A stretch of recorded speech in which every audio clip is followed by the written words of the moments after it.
Compound में जिस product के अंदर अमोनिया ग्रुप शामिल होगा, अमोनियम या अमाइनो ग्रुप शामिल होगा, उस चीज के रिमूवल को एक्सक्रीशन कहेंगे। सिंपल। जिस वेस्ट प्रोडक्ट के अंदर अमाइनो ग्रुप शामिल होगा, उस वेस्ट प्रोडक्ट के बॉडी से रिमूवल को, इखराज को, एलिमिनेशन को हम एक्सक्रीशन बोलेंगे। पहली बात।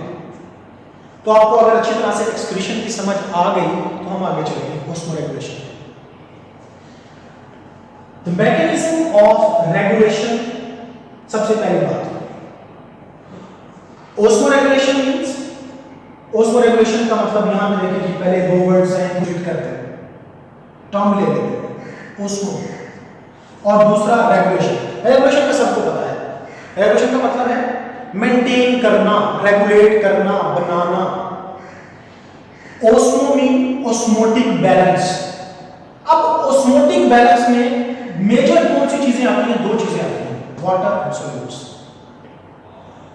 पानी और उसके अंदर मौजूद हलशुदा अज्जा मिलकर सोल्यूट और सॉल्वेंट, यानी दो चीजें मिलकर एक आपकी बॉडी का इंटरनल एनवायरनमेंट बनाती हैं, जिसके अंदर सॉल्यूट्स में मैंने आपको पहले भी एक्सप्लेन किया, इसमें हम कह सकते हैं आयंस, सॉल्ट्स, मिनरल्स, इसके अलावा मेटाबोलाइट्स,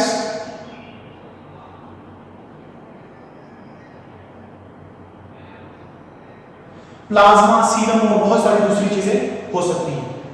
ये सारी चीजें पानी के अंदर हल होकर आपकी बॉडी का एक इंटरनल एनवायरनमेंट डेवलप करती है। यानी पानी और सॉल्यूट्स मिलकर आपकी बॉडी का एक इंटरनल एनवायरनमेंट बना रही है।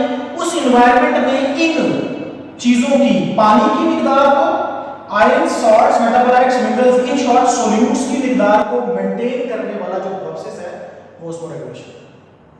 तो अब ऑस्मोरेगुलेशन की डेफिनेशन देखते हैं। हमने इसको अपने वर्ड्स में समझने की कोशिश की है। अगर आपको नहीं समझ आया मैं दोबारा भी इसको एक्सप्लेन करूंगा। अब हम डेफिनेशन को देखेंगे, उसके बाद हम आगे चलेंगे। दोबारा से मैं आपको इसको एक्सप्लेन करने वाला हूं। तो फर्स्ट स्टेप में द मैकेनिज्म ऑफ रेगुलेशन, एक अमल, किस चीज का अमल? रेगुलेट करने का अमल, किसी चीज को काबू करने का, किसी चीज को एक नैरो रेंज में लेकर आने का अमल। वो अमल है generally between organism and it's environment. एक ऑर्गेनिज्म और उसके एनवायरनमेंट के दरमियान, यानी मेरी बॉडी है और एक बाहर का टेम्परेचर है। टेम्परेचर की एग्जांपल हम आगे देखेंगे, सॉल्यूट्स की देखेंगे कि मेरी बॉडी के अंदर पानी भी है, सॉल्ट्स भी हैं, ईच एंड एवरीथिंग। ऑस्मोरेगुलेशन की बात कर रहे हैं। तो मेरी बॉडी का जो इंटरनल एनवायरनमेंट है वो बाहर के एनवायरनमेंट से इन्फ्लुएंस तो होता ही होता है, वो हमने होम्योस्टेसिस में पढ़ा। अब जो बाहर के एनवायरनमेंट से मेरे अंदर के जो सॉल्यूट्स और पानी का जो बैलेंस है वो खराब होता है, तो होम्योस्टेसिस एक्टिवेट हो जाता है। और वो क्या करता है कि वो रेगुलेशन स्टार्ट करवा देता है। अगर पानी की कमी होगी बॉडी के अंदर तो पानी की कमी को पूरा करने की कोशिश की जाएगी।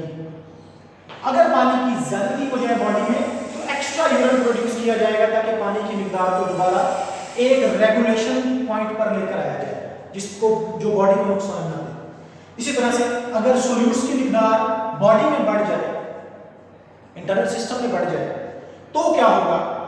सॉल्यूट्स की मिकदार को मेंटेन करने के लिए homeostatic centre in the brain, जिसका मैंने जिक्र किया, hypothalamus. Hypothalamus is the homeostatic centre in the brain that maintains all these functions, that is actually the responsible for homeostasis. तो नोट कीजिएगा, आपकी बुक में शायद ना लिखा हुआ हो तो क्लियर कर लें माइंड में। आपके ब्रेन के अंदर अल्लाह पाक ने एक थर्मोस्टेट रखा है और उसको हम कहते हैं, वो आपका हाइपोथैलेमस है। थर्मोस्टेट भी है, आपका जो है होम्योस्टैटिक सेंटर है, जो आपके सारे इन फंक्शंस को, जिनको हम डिस्कस कर रहे हैं, एक्सक्रीशन, ऑस्मोरेगुलेशन, थर्मोरेगुलेशन को कंट्रोल करता है, वो हाइपोथैलेमस है। तो हम आगे इसको बढ़ाएं, osmoregulation, the regulation of solutes and water in the body, the mechanism that regulate generally, आमतौर पर बिटवीन ऑर्गेनिज्म की बॉडी में और एनवायरनमेंट में, एनवायरनमेंट और ऑर्गेनिज्म की बॉडी के दरमियान पानी और सॉल्यूट्स को, यानी ओवरऑल ये लिखा हुआ है आगे देखें, solutes and the gain and loss of water is osmoregulation. दोबारा समझ करता हूं, मैंने कहा कि होम्योस्टेसिस का एक ऐसा प्रोसेस ऑस्मोरेगुलेशन है जो आपकी बॉडी के अंदर और बाहर के एनवायरनमेंट में होने वाली तब्दीलियों से आपकी बॉडी को नुकसान नहीं होने देता। मैं डेफिनेशन पे चला गया होम्योस्टेसिस, आपको याद होगा कि होम्योस्टेसिस में पढ़ा था कि ये आपकी बॉडी को एक्सटर्नल चेंजेस से होने वाले नुकसान से बचाता है। ये वही है कि होम्योस्टेसिस आपकी बॉडी में ऑस्मोरेगुलेशन करवा रहा है। क्यों करवा रहा है? पानी ज्यादा हो गया तो बॉडी को नुकसान होगा, नहीं होने देना। पानी कम हो गया तो बॉडी को नुकसान होगा, नहीं होने देना। अगर सोल्यूट्स ज्यादा हो गए तो बॉडी को नुकसान होगा, नहीं होने देना। अगर कम हो गए तो बॉडी को नुकसान होगा, नहीं होने देना। और ये वाटर और सोल्यूट्स की मिकदार को ऊपर नीचे से होने से रोकने के लिए जो प्रोसेस है वो ऑस्मोरेगुलेशन। सिंपल। तो अब डेफिनेशन ये आपको एज इट इज बुक वाली करनी पड़ेगी। यही बिल्कुल स्टेटमेंट आपकी बुक के अंदर लिखी हुई है, जिस तरह से एक्सप्रेशन की लिखी हुई है वैसे ही ऑस्मोरेगुलेशन की लिखी हुई है। तो ऑस्मोरेगुलेशन जो है वो अगर आपको मैं दोबारा से सम अप करूं लास्ट टाइम कि the mechanism of regulation generally between organism and it's environment, किस चीज की रेगुलेशन हो रही है ऑर्गेनिज्म और एनवायरनमेंट के दरमियान में? सोल्यूट्स की, नंबर 1 सोल्यूट्स की हो रही है, number 2 gain and loss of water की हो रही है। ये दो चीजें जो हैं इनकी रेगुलेशन ऑस्मोरेगुलेशन। तो यहां तक बात अगर आपको समझ आएगी, फिर हम थोड़ा सा आगे चलेंगे। एक छोटी सी डेफिनेशन और हमारे पास है इस लेक्चर में, और वो है थर्मोरेगुलेशन। थर्मोरेगुलेशन क्या है? हम इस वर्ड को स्प्लिट करेंगे। पहले जो यहां पर टर्म का जो पहला वर्ड है वो है थर्मो। थर्मो का मतलब है टेम्परेचर, एज इस ऊपर लिखा हुआ है। थर्मो का मतलब है टेम्परेचर और रेगुलेशन का मतलब है उसको मेंटेन करना, यानी टेम्परेचर को मेंटेन करना। अब इसकी प्रॉपर डेफिनेशन जो आपकी बुक में लिखी हुई है, पहले वो देख लें, फिर मैं सादा अल्फाज में इसको आपको समझाने की कोशिश करूंगा। The maintenance of internal temperature, body के इंटरनल टेम्परेचर को मेंटेन रखना with in a tolerable range, एक काबिल बर्दाश्त हद में। ये टॉलरेबल रेंज जो है, अगर मैं इसको चेंज कर दूं एक वर्ड से तो आपको समझने में बहुत आसानी रहेगी, और वो वर्ड है नैरो रेंज। नैरो रेंज का कंसेप्ट मैं आपको फर्स्ट लेक्चर में दे चुका हूं कि व्हाट इज नैरो रेंज। तो मेरा ख्याल है आपको टॉलरेबल रेंज, काबिल बर्दाश्त हद, ये नया वर्ड इस्तेमाल हुआ है, लेकिन इसका कंसेप्ट वही नैरो रेंज वाला है। तो नैरो रेंज ही है जिसको हम बर्दाश्त कर सकते हैं। हमारी नैरो रेंज मैंने आपको पहले भी मेंशन की थी, 36.1 टू 37.8 डिग्री सेल्सियस। ये ह्यूमन बीइंग्स की एक नैरो रेंज है, या ये इसको हम कहें टॉलरेबल रेंज है। और ओवरऑल आपको अच्छी तरह पता है, मैं बार बार रिपीट करता हूं, 37 degree centigrade is the optimum temperature of the human body, जिसके ऊपर ह्यूमन बॉडी जो है वो बेस्ट काम करती है। तो किस चीज की रेगुलेशन हो रही है? टेम्परेचर की।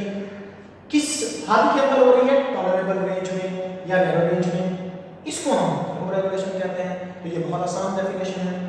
थर्मोरेगुलेशन दोबारा रिपीट करें, सादा अल्फाज में समझाने की कोशिश करता हूं। The sub process of homeostasis, homeostasis का एक ऐसा छोटा सा एक प्रोसेस जो होम्योस्टेसिस करवाने में मदद करता है, वो है थर्मोरेगुलेशन। थर्मोरेगुलेशन में क्या होता है कि बॉडी के इंटरनल टेम्परेचर को एक काबिल बर्दाश्त हद में रखा जाता है, इसको इससे ऊपर या इससे नीचे नहीं होने दिया जाता। ये सारी इसकी डेफिनेशन होगी थर्मोरेगुलेशन की। आपके क्वेश्चन क्वेरीज होंगे तो मैं आपको आंसर करूंगा इसका। ये सारी डेफिनेशन आप नोट करेंगे। और मीनवाइल यहाँ अब तक जो मैंने पढ़ा लिया है उसमें से आपके कुछ शॉर्ट निकाल के मैंने यहाँ पे लिखे हैं जो सबसे इंपॉर्टेंट है। नंबर 1 पे होम्योस्टेसिस। What is homeostasis? इसकी डेफिनेशन मैंने आपको फर्स्ट लेक्चर में बताई थी, वो आपने नोट करनी है। उसके बाद दूसरे नंबर पे व्हाट इज ऑस्मोरेगुलेशन, कि ऑस्मोरेगुलेशन क्या है। तीसरे नंबर पे डिफाइन एक्सप्रेशन। ऑस्मोरेगुलेशन मैंने अभी आपको डिफाइन किया।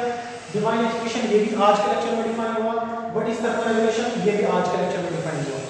तो ये तीनों जो हैं, ये चारों जो सवाल हैं इनको नोट करेंगे, ये आपके शॉर्ट के लिए हैं, और इनको बुक पे ही स्टेटमेंट लिखेंगे जहां से इनका आंसर बनता है। वहीं से इनको नोट करेंगे, आपको कोई एक्स्ट्रा की बुक वगैरह इस्तेमाल करने की जरूरत नहीं है, हम साथ साथ इसको करेंगे।